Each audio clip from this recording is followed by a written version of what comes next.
State Senator Jason Crowell joining us for our legislative report today on the radio. And Senator, a long week in the Senate for you up until about 4:30 on Thursday afternoon. And one of the things that really took up your time involved unemployment benefits. Well, it was definitely worth the time that we put in because we were able to reach an accommodation and a resolution with my colleagues that were holding out on a principal position, a position I understand, on the overutilization of one-time federal dollars into our budget versus unemployment compensation extension. So we were able to rework our unemployment compensation system a little bit for future hires to be able to accept this last Tier 3 benefit package that the federal government put forward, extending from 79 weeks to 99 weeks unemployment benefits for about 10,000 Missourians that will continue to receive those while we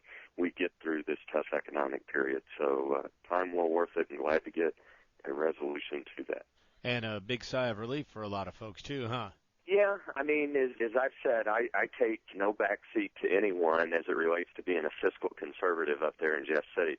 I always tell people I'm a fiscal conservative first or Republican second, but I really do believe that as it relates to these unemployment compensation benefits, when you look at the economic turnover associated with being able to hand these benefits out while people bridge to permanent employment, they spend those dollars, they turn over in the economy, and it does have a stimulative effect. It does have a recovery effect. And since these were approved by the federal government and they're sitting out there, and we've already participated in this program with the federal government, it's important to me, I think, to be able to get this area moving and focus on what I would define personally as more wasteful federal funding, like studying for high-speed rail or, several $1 million of inspectors on Prop B. Senator, the governor has asked the legislature to add more than $1 million to the next state budget to investigate dog breeders. This is not a move that you're very fond of.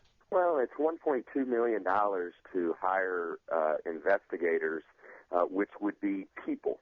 Individual people, and he wants to hire these people utilizing one-time funds, meaning he's creating an ongoing operational cost but using one-time funds in which to budget for it.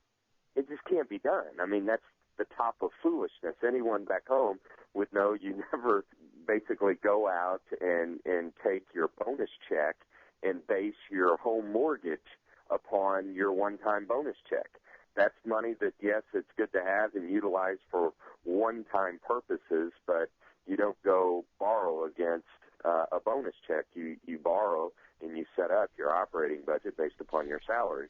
So we're going to have to look at that, and really disappointed that the governor continues to use this one-time federal funds, maxing out of the credit cards, spending the bonus check, and ongoing operational costs.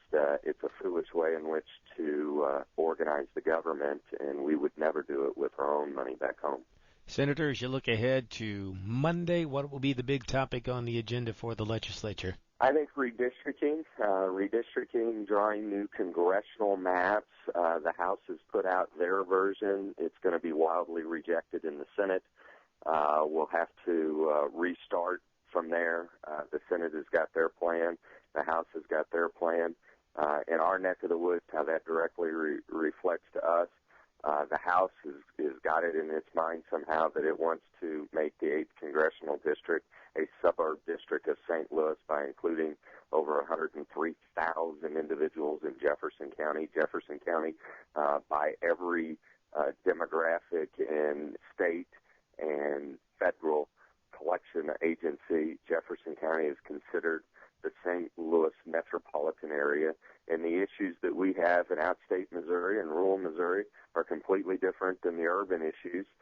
So I have no intention whatsoever in allowing the House's dream map of making the 8th Congressional District a suburb district of St. Louis going anywhere. And many of my colleagues feel the same way about different aspects of what the House has done. So the Senate will take that up in committee on Monday.